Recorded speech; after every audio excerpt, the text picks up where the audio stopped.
And I believe we are live. Hi, everyone. This is For the Love of Comics. A very good evening, good afternoon, good day, coming to you live and unedited from here in New Delhi. I've got to turn my headphones off because I've got a double. There we go. I am all good. Now is the time when you who are here, the early birds, the people who've been waiting, that I really appreciate, let me know if everything is okay. Is the visual all right? Is the audio coming through all right? Are the sound levels okay? Are you getting them in both the left and the right channels? And is it synchronized? These are some of the little hygiene checks right at the top of the stream. Do let me know where you are watching from if you're not too shy about being in the chat. Speaking of the chat, make sure you have live chat enabled. And this is not only for the people watching live, but also for the people who may be watching a recording later.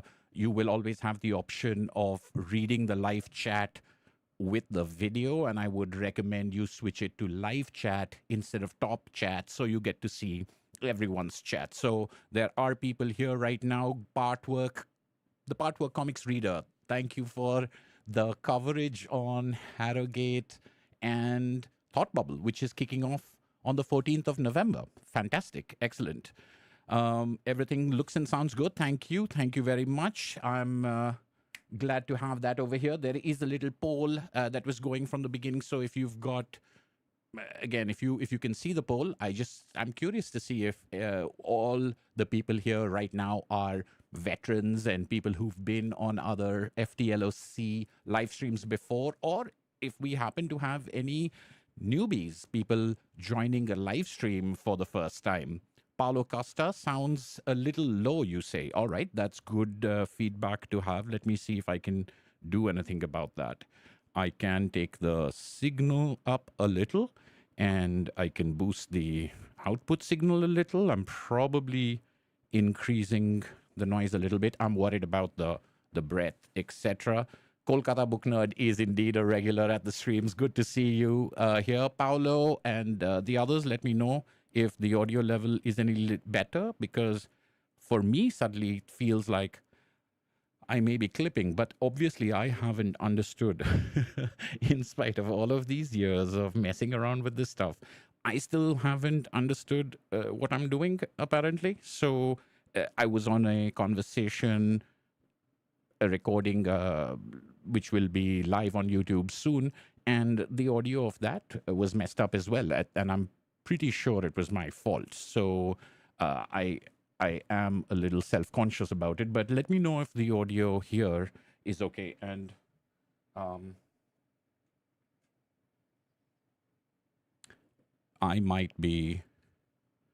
going to twiddle around a little bit more just to make sure that I'm getting the best possible results. And all of you can let me know if this sounds better to you. So for all of the people watching, see there, I hear a clipping over there. So I'm worried about why it's low at your end, even though it sounds high at my end. But anyway, this is one of the reasons why the early parts of the live stream are so important to get right. It will determine what the quality is for the rest of the stream, which today I'm going to try something new and different. But first, I want to make sure I've gotten this. I can hear myself clipping. Why is the volume low for the viewers? This is a thing that I haven't yet understood, I suppose. But hello, Ashwita.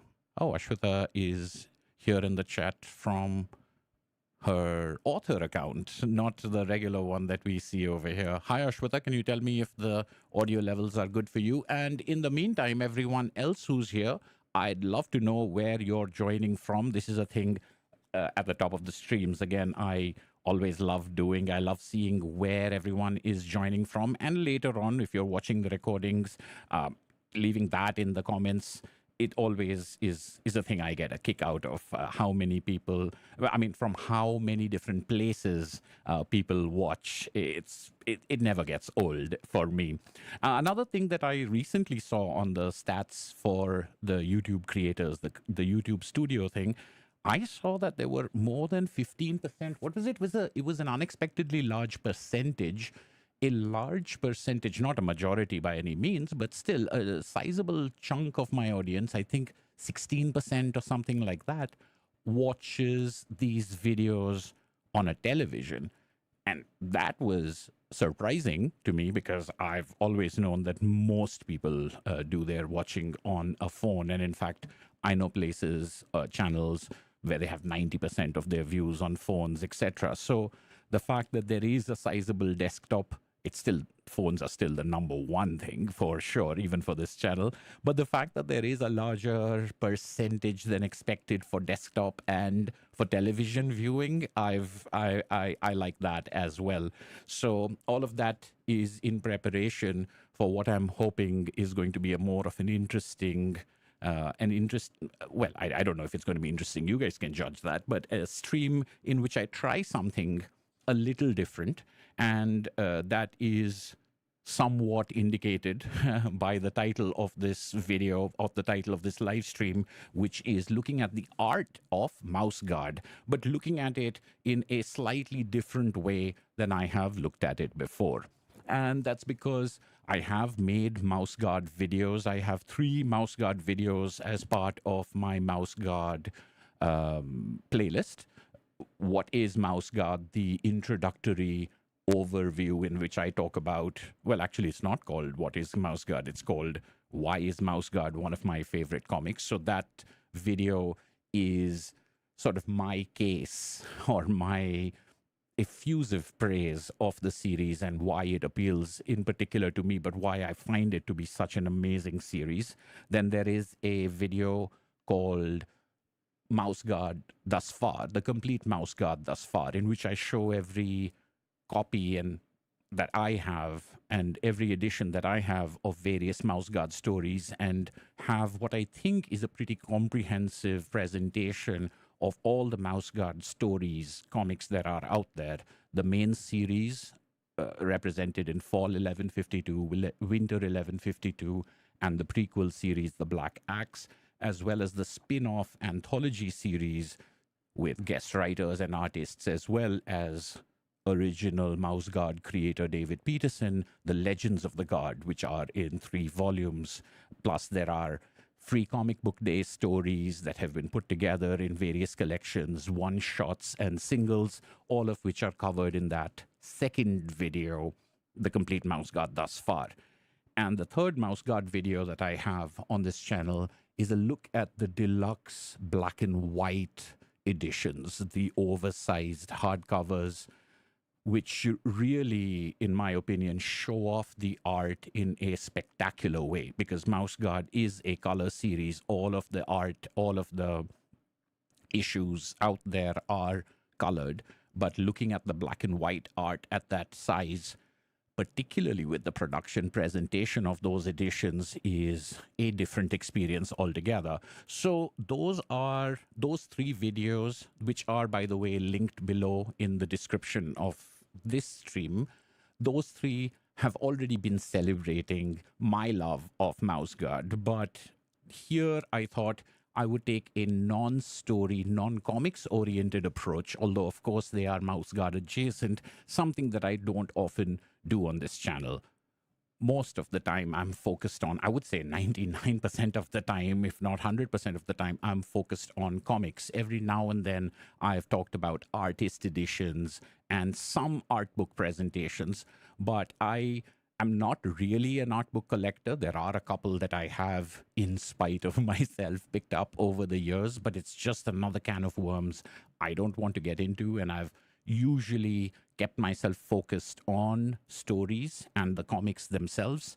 And that's also the way I've approached comic book art in the little bit of comic book art buying or collecting that I've done. I've tried to avoid the temptation of commissions and sketches and keep myself focused on story pages from books that I love, which restricts me tremendously because of access and cost. Primarily, it restricts me tremendously and keeps me behaving myself.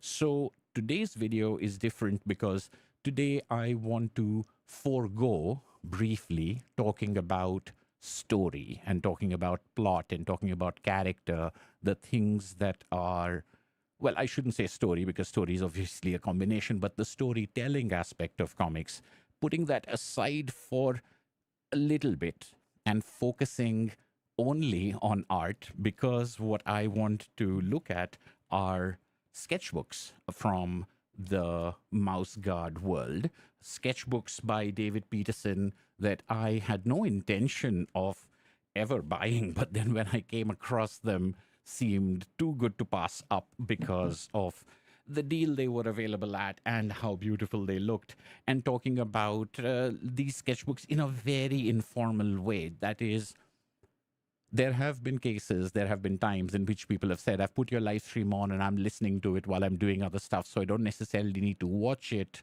I can just listen to it. And that's me just providing audio and keeping on talking for hours.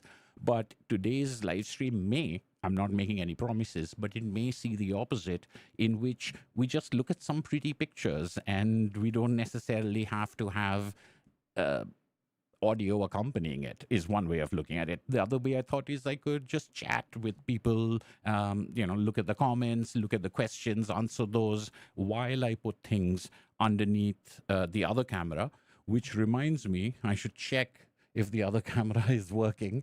I realized, there we go. It does seem to be working. I will need to turn the camera to another thing. And once again, do let me know if the B camera visuals are good, or if you would like to see them adjusted in some way. I think they might look a little dark, but that's because I was trying to expose for when I open the comics, and that time they usually cast a lot more light upwards, and I didn't want them to get blown out. So it's really about how does the paper, how do the pages and the art look on this overhead camera, if you can let me know. In the poll, meanwhile, I see that 87% of you, 88% of you have been here before, but 12% of you, this is your first FTLOC live stream. So for that 12%, welcome.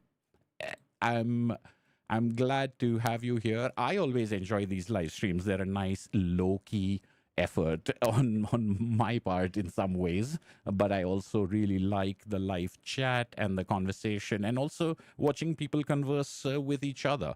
So today is one of those days in which I can just keep flipping through, maybe even silently.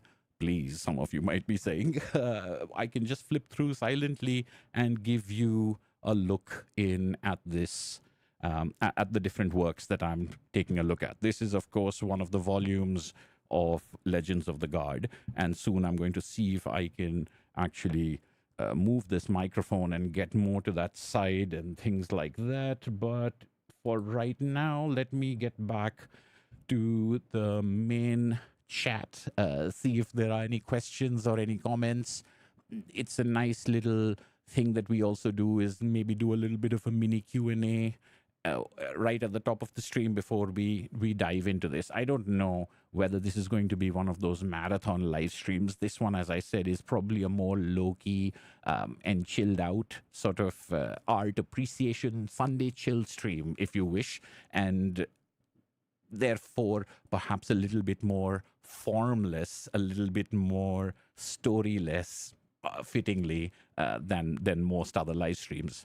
I'm still waiting to see if the audio sounds all right. Ashwita says she hears the clipping. I hope that's fixed by now, because that was bothering me. Hello from Chicago. Good to see you, TA. I don't see people's names now. Now I'm only seeing the art. YouTube is just trying all kinds of weird things. I would far prefer to see the aliases than see the usernames with the @ symbol. I know that there are usernames because I see them in the comments, but I don't see them in the chat. But Hudson Valley, New York, happy to be here. Happy to have you. Rainy Yorkshire, first day back on GMT. Goodbye, summertime. All right, Partworks Comics Reader has been traveling and will be traveling again soon, I think, right? Hello from Kent, England. Good to see you. From Sweden, 77-inch OLED. All right, that's what I like to hear. Let's hope that today's video is deserving of such a display. Um, Kolkata Book Nerds YouTube handle does spoil it, but joining from Kolkata, well, you could continue to be the Kolkata Book Nerd even if you traveled and were joining in from other places. I'm sure. The interior of Madhugram, to be precise, from a village on the very outskirts of Kolkata. How wonderful! Um, it Kolkata Bookner also says that they took a photo with fall 11:52 on the morning of his wedding. The wedding photographer was really confused. I can imagine, but that's amazing. I think Mouse Guard. Well, we'll talk about it. We'll talk about Mouse Guard. But again, if you are familiar with Mouse Guard and if you have an opinion on Mouse Guard, please, by all means, put it in the comments. It is a magnificent series, but I don't want to retread a lot of the ground that I have trod on those other videos. So you can always go and check them out, bookmark them, or I don't know, is that even a thing? But do check out those videos if you haven't already, in which I think I make my case for why I think Mouse Guard is such a great comic. But some of those points, one in particular, I will touch upon today, even though what we're talking about or what we're looking at today isn't going to be that much about the storytelling of the series. Maybe a little too dark. Is it possible to zoom in a bit? The reason I am not zooming in is because some other things might be larger and I don't have it on autofocus because for technical reasons, but it's not a clean HDMI out, so I have it on manual focus. So every time I change it, I would have to redo the manual focus. Maybe I can do that. I did change the cable of my headphones earlier today to make sure that this is the longer one, which would allow me to stand up, and maybe this microphone can be adjusted upward and I could do something like that. But if it's a little too dark, maybe I can try something with the ISO as well. Ashwita says that we can't hear the clipping anymore, so we're good. Parikatti, you didn't miss anything. It's only been, what has it been? Not even 10 minutes since we got started. You wouldn't have missed anything. That photography would be good to share, Kolkata Book Nerd, from your wedding, I'm guessing is what the reference is to. Sound is good. That's great. All right. All right, let me see if I can do something about, and this is going to be interesting. So what I'm going to do is I'm going to switch the camera so that you can't see me standing up. And then with the camera switched, I'm going to start moving, and I'm standing up right now. I'm moving the microphone up with me, but of course it's not going to go all the way. So it's going to, I might get a little faint, but let me check my settings now.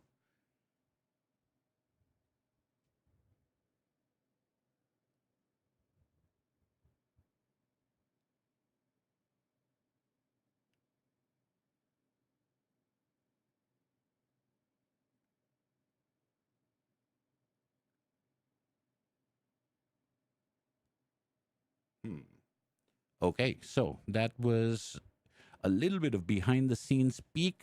That's what I mean by not having a clean HDMI out. All of these things show up. So when I get rid of them, hopefully we are left with a manual focus that is still working and a better lighting scenario as far as the pages are concerned. Oh, of course I haven't.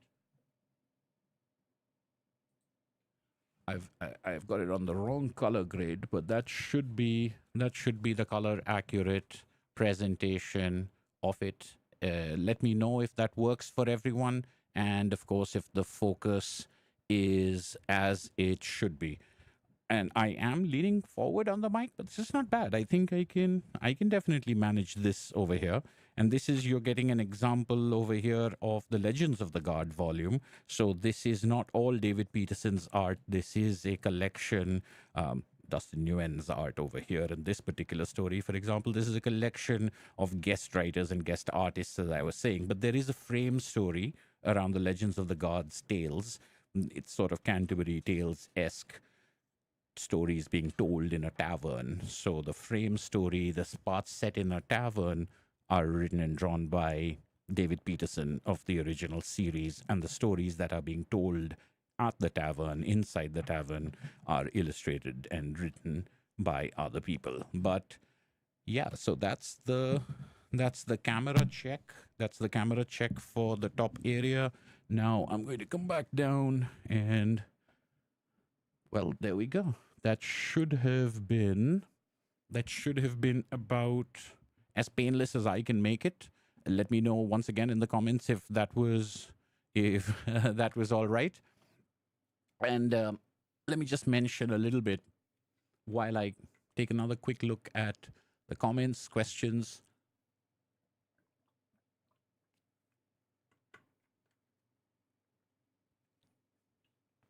Wow, 17% new first time watchers of the live stream. Welcome. Okay, so Mouse Guard, a series I love, a series that I've loved and evangelized for many, many years now. And I take up all kinds of opportunities to mention it, even when making my top 10 fantasy comics video in my honorable mentions. I said that I'm using the definition of magic to be what I use to say fantasy comics. And what we mean by magic, what I mean by magic, might be a little different on a case by case, but something akin to magic is my. If I was to boil down one thing that makes something fantasy for me, because of course I spend a lot of time talking about what the definition of fantasy is to me. So I said that magic was the element that made something fantasy storytelling. And therefore, Mouse Guard doesn't count because Mouse Guard doesn't have any magic. Now, of course, it is about sentient mice who talk to each other, who use tools, so on and so forth. But it's also set in a world in which they're the only animals. Well, that's not true. They're not the only animals, but they are one of few animals that have that level of intelligence and communications. And much of the other animal kingdom continues to be what we think of. They're just intelligent, but they also continue to be mice, which makes all of the world a predator. These are all the reasons why it's an excellent thing. But why is it not a fantasy? I mean, I'm completely willing to hear people say that, of course, it is. But just because it's anthropomorphic animals doesn't mean it's fantasy, because without magic, Uncle Scrooge would not necessarily be a fantasy. The parts of Usagi Yojimbo that don't have any magic, etc., might be just historical fiction, albeit with animals, with anthropomorphic animals. But my point is that I don't pass up an excuse. I don't pass up a chance to talk about Mouse Guard. But it is one of the most fantastical, without magic, without that idea of supernatural, paranormal stuff. It is a fantastic series. And what I've really loved about it has been the way that its world building, the way that its world building is implied and given to you in comics form without necessarily having a lot of exposition tied into it. By which I mean, Mouse Guard is a series which has created this huge world with all of these rules and with all of these nuances to its setup. But at any given point of time, especially in the main series, it deals with very urgent and very immediate concerns. So it's not necessarily epic and century spanning or decade spanning in its storytelling. It's not necessarily going all across the kingdoms and the lands with every single story. They're very tightly focused, they're very vignette-ish, and it's the mosaic of all of those things, all of those implications, all of those background artworks, all of those references within people talking about their history that give us a sense of the lore and the larger way this world works. A lot of it is in prefaces and in pieces of text that are adjacent to the comics themselves, not in the story of the comics. And I've really loved that because it always tickles my imagination, these little hints of things of the way the world is while you're following these three or these four people on a particular quest. While you're dealing with their journey or their problems, you're also getting hints of the way the politics of this world works or the economics of the way this world works, this world of sentient mice that continue to be preyed upon by everything around them. And that, I think, is one of the reasons why, in spite of my reluctance sometimes to attach myself to art books and sketchbooks, um, I find myself drawn to works like this because each of these drawings, these are not, as I was saying, so here's where the true test comes in: cutting, changing camera, color grade.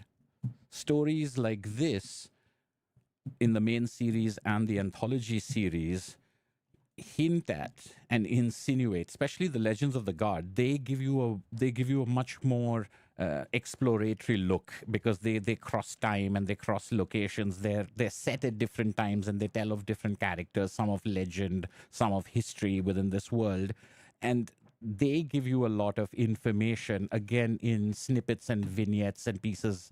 But sketchbooks like this, which are made up of covers, but they're also made up of commissions and ancillary artwork.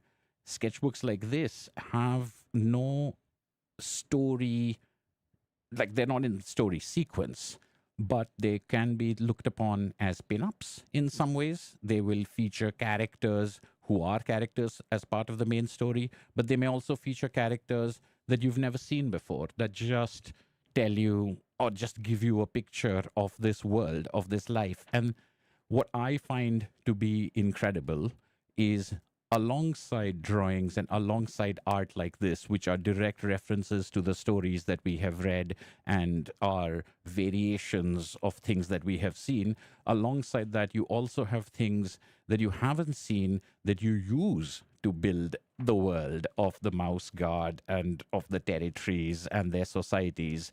So looking at this art does feel like storytelling because each one presents a little snippet, a little view into some part of their universe, some part of their history, some part of their society. And that's all you get. You get just that one image, and then you extrapolate, you extrapolate from there. Oh, there are these mice who live next to penguins, apparently. It's not something we've ever seen, but it puts that idea into our head. And that's one of the reasons that this kind of collection, this kind of sketchbook did appeal to me, because I do love looking at one picture and getting a sense of the world. And I know that this is something, especially in fantasy storytelling, that is quite common to people, whether it is looking at illustrations in board game or tabletop role playing games sort of books and artwork associated with that, or by looking at posters and pin-ups. People like Franz Frazetta. There is fandom for people who have created this notion of worlds and the way the worlds work through single images that capture the imagination of the reader. And so the reader does a lot of the authorship. So that's one of those things that seem to me to be with these sketchbooks, that seem to me to be the case, because I've seen a lot of this artwork online and I didn't quite know where they were from. Some of them were from books, but I saw a lot of artwork that I realized were actually from these sketchbooks. So for a little bit more context, the images in this sketchbook are mostly commissioned sketches drawn at conventions for fans. Some of the subjects are my own choosing, others were specified by the fan. I have taken the opportunity to color these pieces, especially for this sketchbook. So that's, I mean, that's astonishing that he's sketching these things at conventions. Maybe he was sketching them before the convention and they were picked up over there, the way commissions are sometimes done. But also, from everything that I can see, all of these sketches, I could be wrong, but all of these sketches, as far as I can see, are canonical. They are accurate in universe. It's not like, oh, here's a sketch of one of them meeting Miyamoto Usagi, or meeting the Teenage Mutant Ninja Turtles, for example, or being in the Marvel universe, or having a machine gun, or something anachronistic from the point of view of these stories. These, all of them, seem to be set in their world, dealing with their history, dealing with their myths, dealing with parts of things that you may have encountered as stories, but you also may not have. For example, this gentleman here, he looks a little old and wizened. He's some sort of a paleontologist or botanist. He's putting together the skeleton of this fish. And this little story by itself is it's intriguing. I've never encountered this person. No one has ever encountered this person in any of the stories, but we know that he could fit in. We know that the Society of Mice has scholars, has artisans, has traders, has merchants, has all kinds of occupations, because they do have this medieval pre-industrial sort of society, and this just happens to be one insight into them. The June Alley Inn, I think, is what's being represented over here, but it could be just any other tavern. There are a couple that show up in the main series and in the Black Axe, or are hinted at, but the June Alley Tavern is a tavern that plays the setting for the Legends of the God stories. As I was saying, that Canterbury Tales type of presentation is set in that tavern, where the person who tells the best story gets their bar tab wiped clean by the proprietor, and that's the reason why all these stories are being told. So this is further details of those locations. Perhaps here is an cartographer, here is an astronomer, someone charting and drawing the stars. This is one of the libraries, probably. Of course, I won't be able to remember its name now, but probably one of the ones that shows up, the one that shows up at the Mouse Guard capital, where so much of their knowledge is stored. And you also get to see a lot of the different illustration styles that David Peterson employs, often when talking about historical things for our main characters, for our storyline, our main storyline's history, things in their past. He often presents them in different art. When looking at illustrated manuscripts that our characters are reading, the illustrated manuscripts often have a different style. And then you've got, again, all other kinds of presentations. This British lion, stag, unicorn representation, I think, might be the most anachronistic, but there might be connections between Mouse Guard and, I don't know, Albion that I'm not thinking of. This is one of the covers, I believe, of one of the Free Comic Book Day stories, Baldwin the Brave, or at least it's the cover of the Baldwin the Brave and Other Stories collection of those FCBD stories. But this is Sketchbook 2012. And on the inside front cover, it says it's an edition of 400 copies. So it's a sort of a limited edition sketchbooks. So there's one for 2012, there's one for 2013, and there's one for 2014. And they're all of them the same way. They're the same dimensions. They're handsomely produced.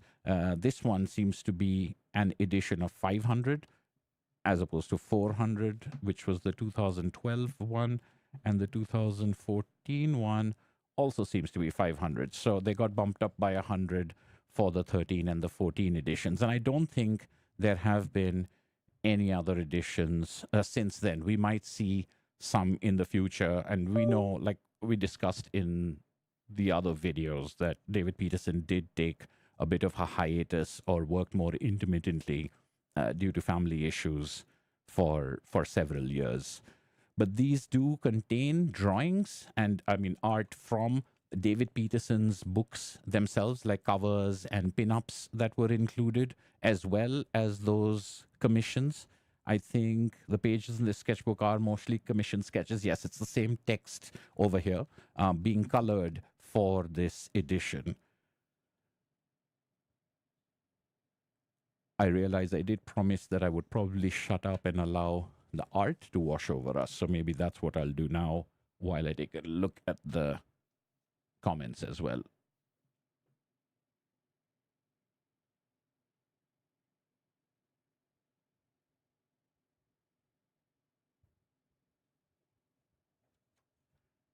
Well, there's a there's a Three Musketeers rendition that isn't, I would say, canonical, and that is obviously a Iron Throne presentation. So I guess some of these, I should mention that these sketchbooks were things that I picked up recently alongside a lot of comics, but I haven't gotten a chance to relax with them. So that's my excuse for not quite knowing everything they contain. It is also a stream in which we explore these together the way that we've done with new acquisitions in the past. This is an illustration from one of the legends, I think.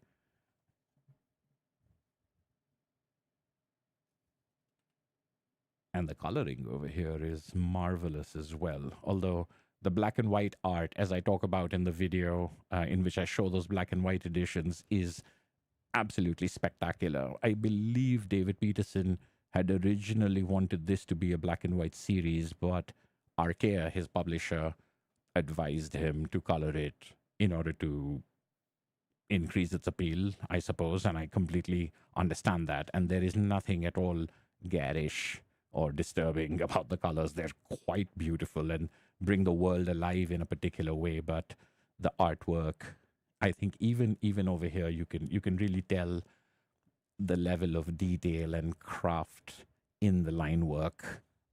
And that is particularly true when you look at his art in black and white.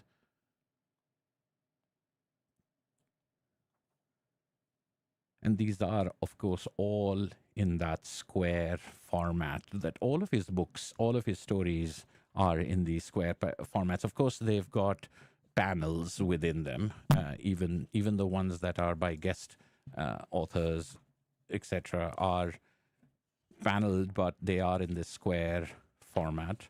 But these sketchbooks seem to only contain single image, which is probably the way he does pin-ups as well as commissions. And that's another cover of one of the FCBD books. So as I said before, if you want to look at the complete mouse guard for all those books, the FCBD issues included, as well as 1152, Fall and Winter, check out that other complete one. This is just new stuff and comics adjacent stuff that we haven't looked at before on this channel. And this is the 2014 beautiful cover. Look at that owl.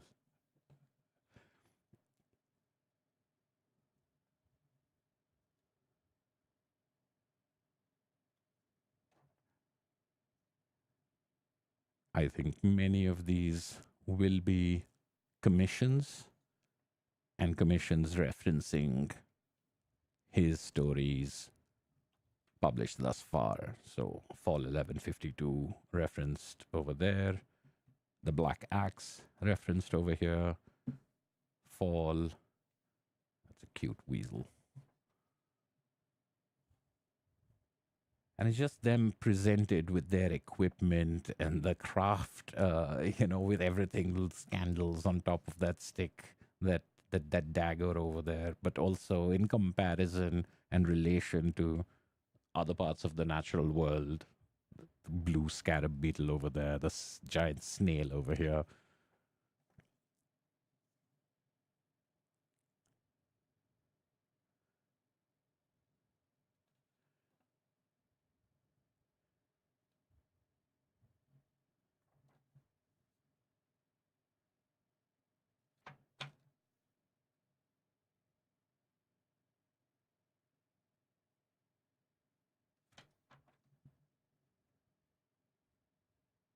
Like even though I said there is no magic, it is medieval, but it isn't medieval fantasy in the way that I would describe it. But it also evokes fantasy from the point of view of making all of the predators they face, whether it is a snake or an owl, crabs, all of these predators are gigantic and fierce. So they really take on the form of either a dragon or a giant serpent, an incredibly dangerous beast, things that to us might be natural, but not that threatening. because of size, are incredibly dangerous to our heroes, and the that's the thing that really appeals about Mouse Guard is their tininess is very much a part of the story, and their guard, the bravery and the courage that they display is in spite of their size. The kind of threats they take on and the kind of things they master is really where the flavor of this series gets its gets its uniqueness. And I think these sketchbooks really propagate and extend that world in a way that probably a lot of artwork might. There's a lot of I think there's a lot of stuff that I've seen for many comics, which is the world of, and have concept sketches and preparatory artwork, and it could also be commissions and things like that, but things that expand the world. And I am a fan of that kind of storytelling where I like people playing around in the world of, the world of Black Hammer or the world of the Matrix. Those kind of things, when done correctly, can be marvelous. But at the same time, it's not always that I'm that drawn to it, because I like to see what people have done with it as far as the storytelling. So to me, Mouse Guard really stands out as a little bit of an exception in which I'm fascinated, because these things don't really go into, as you see, they don't really go into an expository level with text telling you every single thing about the history. It's just a visual thing, and it allows you to do a little bit of that creating yourself, which is where I think it really tickles my fancy. It captures my imagination the way that a lot of fantasy art or a lot of sci-fi art would capture the imaginations of many other people. Um, I do also think that outside of the comics, it's not always that I go looking for things outside of comics. I'm not interested in movie versions or, the extended world. I have a finite amount of patience and a finite amount of curiosity, and it really gets tied down to stories. But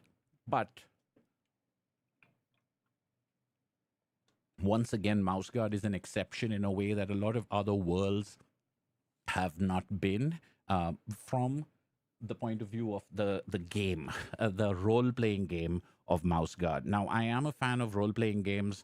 It's a recent or a relatively recent thing that I've learned more in detail about, but I can say that I've been fascinated and interested in role playing games all my life, including computer role playing games, which were for the longest time the way that I could do it, that I could get to play them. But tabletop role playing games, the improvisational nature of the storytelling and role playing combats,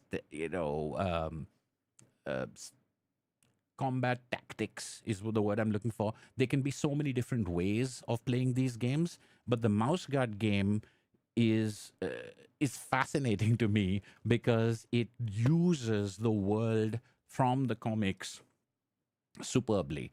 Everything in this game is absolutely consistent with the comics, and I think it's no accident because the game is authored by Luke Crane and David Peterson, and Luke Crane is a game designer and the creator of a game system called The Burning Wheel, on which this is based. So that's just about game mechanics. But the world of the game is completely supplied here by David Peterson, which makes it an incredible companion piece to the comics if you're interested in world building, if you're interested in that kind of lore and history and the way the world works. And not only are the roles in this role playing game, the kind of tasks you take on, the kind of things you have to do, not only are those perfectly matched, but I really think the main, not the main, I shouldn't say, but one of the most powerful things that this gets, the reason why it hits as hard as it does, or it's as successful as it is because of the art, a lot of which has been created for this, but a lot of which is also repurposed from the comics. Now, I'm not going to get into the whole game part of it because obviously this is not a game channel, although I am always looking for people to play games with, and a bunch of Mouse Guard fans. If we were playing Mouse Guard online, that would be great. But this is like, say, the new rules and new missions. You've got various missions, and this can be looked upon like a sort of expansion pack or additional things. But what I mean to point out here is all of these characters. These are not necessarily characters that you have ever met as part of the main series or the spin-off series. I mean, they could be, but then not necessarily. And so this is from Legends of the God. A lot of these things can be recognized from places, but a lot of these things are also new or repurposed in such a way that they bring this game alive. And that kind of permeates every part of this. So even your DM screen, for example, the weapons that are shown and the artwork that is there. This is again from the main series, from the Legends of the God series, but used so well to bring the world of this game together. That's also true for the pieces and cards and things like that. But it's the main rule book, I think. And you can, this is the box set with all of this other material, but I believe there is an edition and a standalone edition of just the rule book itself. And first of all, if you're into games, it's sort of, if you're into tabletop role playing games, this is one of the best I've encountered. Of course, I am biased, but a lot of the art over here is, it does the same thing. You put it together with the books, you put it together with the sketchbooks and the free comic book day issues and things like that, and you've got an incredible universe being built and bolstered and pieces of it being put into place for you. And of course, there is the lore of the game, the things that you spend, as I was saying, the things that you spend time doing in the game itself is so well integrated and so well referenced from the comic books that it's a sort of thing that any fan of Mouse Guard, I can't imagine any fan of Mouse Guard not being thrilled by this. But even if that isn't your cup of tea necessarily, I think the artwork in these volumes, in these rule books and these, the rule books and the missions and things like that are fantastic, and also do the same kind of bolstering of world building and supporting of world building that I was talking about with those sketchbooks. All right, so that's our quick look at 3 sketchbooks and the board game. But I do have a couple of other things that I wanted to talk about before I sign off. This is going to be obviously a much shorter and keeping with the chilled out nature of it, low-key live stream. Just a quick look at any questions or more beautiful artworks comic series. Yeah, well, I mean I'm sure there are many comic books out there that have fantastic art.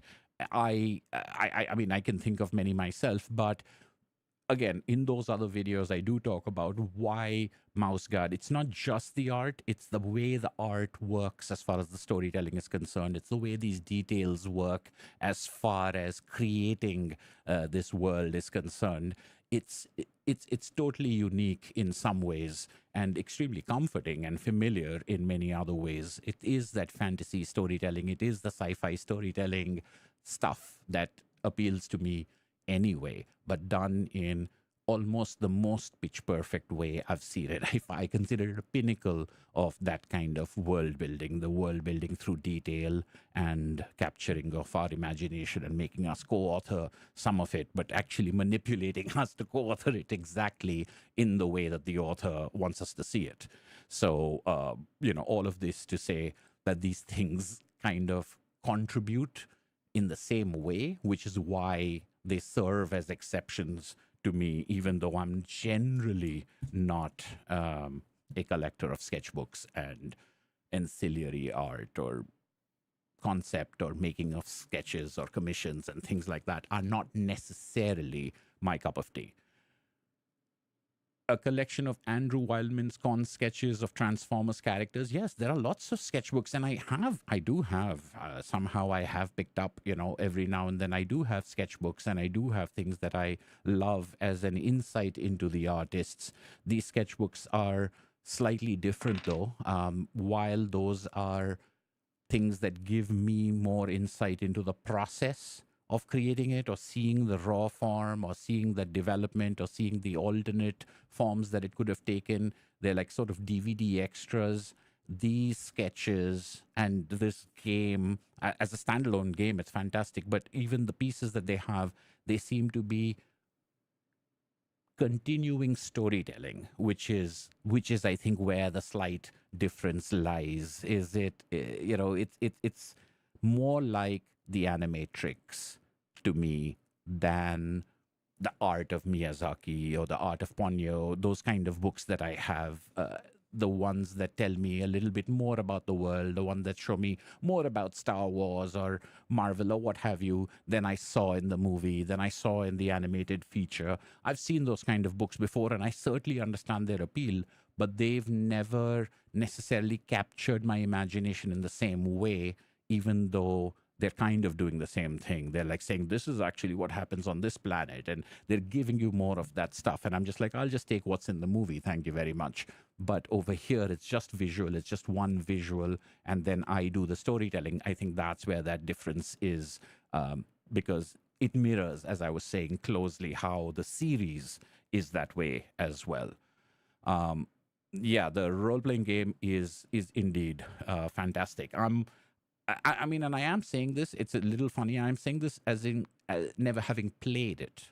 I've read it, and as a game master and a person who does play games like D&D as a dungeon master, I've read through the materials in a way that I can visualize how it would be played. And honestly, I have gone on YouTube and watched a couple of people play and watch their sessions, but it's the application of that world of Mouse Guard, how one of the missions can be to reinforce the scent boundary that the mice have. They have these laboratories in which they develop this scent that keeps away large predators like wolves and bears, and they put that around their territories to keep that area safe from these, to keep those creatures away. But that has to be constantly reinforced. So you've got to go out there with the chemical and do this. So the role playing game will have a mission in which you're doing that. Now, that is something that may vaguely have been hinted at in one of the comics, and maybe vaguely touched upon in one of the short stories. And that is something that is a major part of this, but it fits in so well. And again, the artwork does its piece as well. But yes, I can tell that it's a great role-playing game. I can tell that it would be great to play it. And I think it would be great to play with anyone, just explaining to them what the world is. But if you're playing this with fans of the comic series, I think it would be something else altogether, because they know that they're now playing a thing that is just a very small reference or a very small piece or just something insinuated in the comic book series that they have read and loved. So the couple of other things that I wanted to talk about are is these sketchbooks. I happen to run across them and find them purely by accident, because that I wasn't, as I said, looking out for them. I wasn't intending. I had heard of them, but I also thought that I'd probably seen all of this. I'm not really sure what it was, but when I was looking at something else, or I got a notice on eBay for something else, these three sketchbooks also did come up in a lot, and it was a good offer, and they were signed and limited edition, etc. So that part of it, I'm sure, also played a role. But what I was actually attracted to was this, which is a sketch. It is, I don't know if it's a convention sketch, but it is original art, but it is a sketch by David Peterson of one of the characters from Fall 1152, who has a particularly heroic scene. And this is on a very thin piece of paper, so it's just like, your basic, but this was on auction alongside another piece. And I'm going to put this on here under the camera while I talk.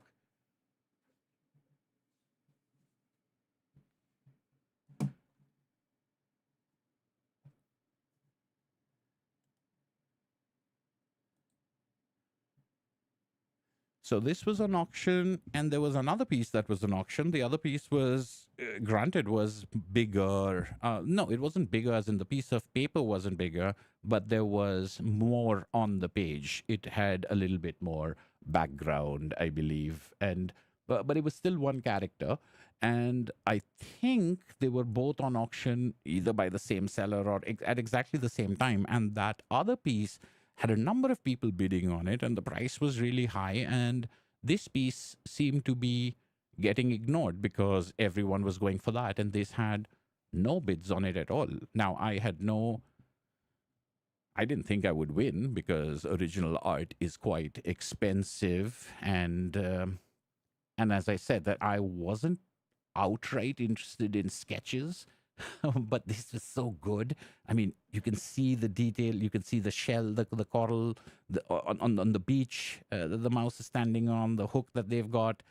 It's great, and the sort of cross hatching on the tunic, on the, it's not a cape really because it's got sleeves, but on the clothes, etc. It was just beautiful. The level of detail and the high contrast in black and white, as I was saying, was irresistible, especially with no bids on it. So I put a bid on it and did not expect to win, and I ended up winning. So that ended up being quite a happy little thing for me to win an auction on this art.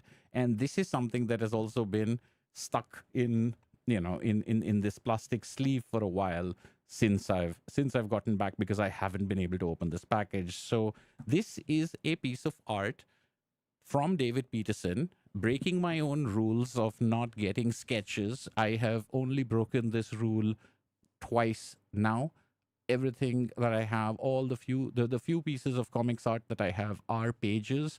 There are only two sketches, and one of them is this one, and another one is of Usagi Yojimbo, is of Miyamoto Usagi by Stan Sakai. And Stan Sakai pages are, first of all, not sold, and I wouldn't be able to afford them anyway. So this is an addition to my original art collection by David Peterson of Mouse Guard. I've got now, the only thing left to do is I've taken it out of this sleeve, but before it gets dirty, I have to put it away in my little art portfolio. And I'm not going to go ahead. I'm not going to talk about all of the art that's in this art portfolio. Maybe that'll be a separate video, or maybe I can go piece by piece and talk about one piece at a time. But what I will show you, though, is the one piece of comics art from Mouse Guard that I had before. Oh, now I've got to move everything.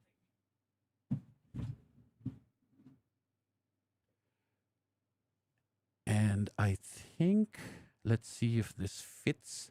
This is a page from Legends of the Guard, Volume 3.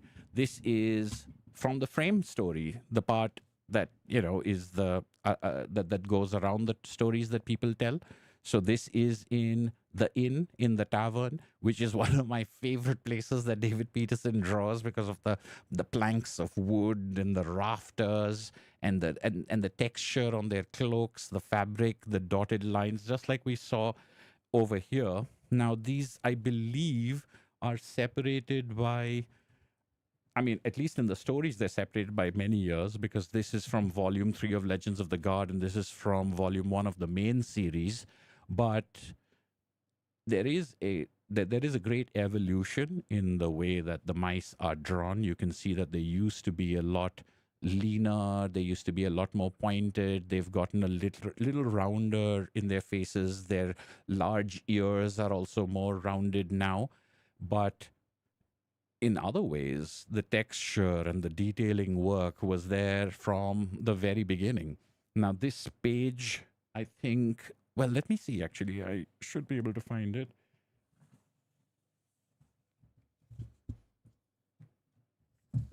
and we can do a little color comparison. Um, we can do a little color comparison for looking at that black and white part of it. Um, where is this page?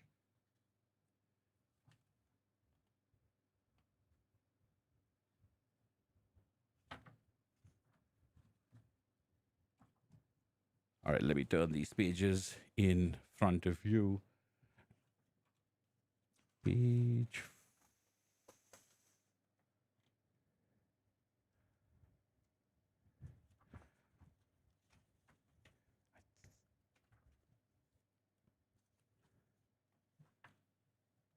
So you can see these are all the tavern set. There we go. That's the page. You know what I'm going to do first of all is I will now add this to the portfolio and get that out of the way so I don't damage it.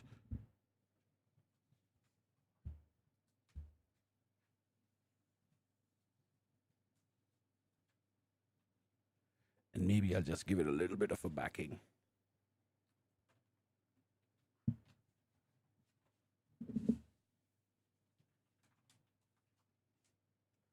Even though that's not really required. But now I can place this on top. And this is... So this, we get to see that this is the size at which the art is originally drawn and then shrunk down to these pages, which is usually the way it goes with original art. It's usually drawn at a much bigger size, or at least a slightly bigger size than what it's printed at, allowing you to put in a lot of detail, which obviously David Peterson takes full advantage of. You can see the way that the coloring does affect it. Like there is this nice glow over here. And I know that some people commented, I think in one of my last videos on Mouse Guard, that the most recent story, the Owl Hen Caregiver, they found that the coloring was a little different than it used to be. And maybe it's more aided by computers or something like that. I'm not sure, but if anywhere it would be in the glow. Over here, it does not look offensive to me at all. It looks like a lovely warm glow being achieved by the colors over here, but a lot of the shadow and the shape and the weight and the texture is there in the black and white. And in fact, some of this stuff, like the texture on the walls or the texture of the wood, I always feel is more pronounced and more celebrated in some ways in the black and white. But there's a direct comparison for you. Page 14 of Legends of the Guard, Volume 3. That's the page I have over here. And into this portfolio, we have now added this one sketch by David Peterson. So there we go. I think I was somehow able to manage bouncing this microphone and things around this camera better than I expected to. I'm just glad that things didn't come toppling down.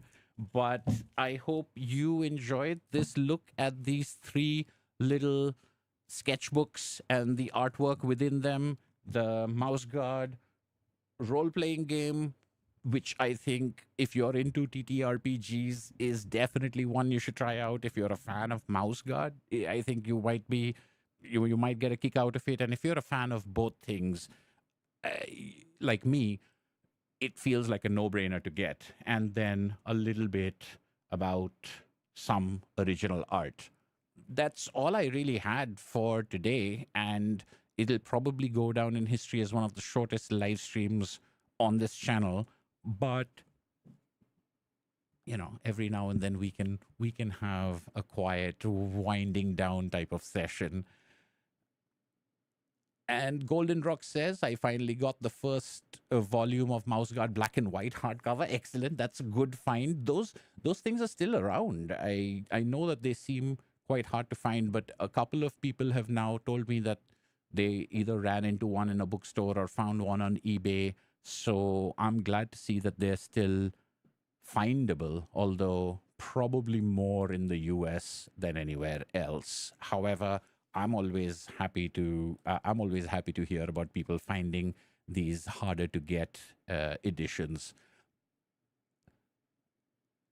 I now have all three volumes. Excellent. So that means you were only missing one. Yes. So all three of them in the black and white editions. Congratulations. If you would like, if you don't know what we're talking about, if you'd like a closer look, take a look at the black and white editions video that I have. All three of the mouse guard videos that I've made are linked below. Into the mouse guard playlist will go this live stream.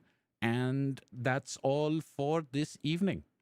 Thank you, everyone. Thanks so much for watching. I hope you enjoyed this different kind of video, this different kind of live stream. If you'd like to see more of these, in which I just kind of throw something under a camera and flip through it, even ones that I should talk even less than I did today, maybe I should play some music only and just flip through a comic. If you like that kind of thing, let me know in the comments. If you like more looks at art, let me know in the comments. If you can figure out what you'd like me to say when I'm showing art, let me know about that most of all, because that's really one of the reasons why I don't do that. I mean, first of all, I only have a few pieces. And the other thing is, what do I say about it? It's to look at it, Maybe there can be a comparison or something. I don't know. So if you're watching this as a recording, leave it all in the comments for me. Thank you so much. This has been For the Love of Comics. Thank you for watching, and I'll see you at the next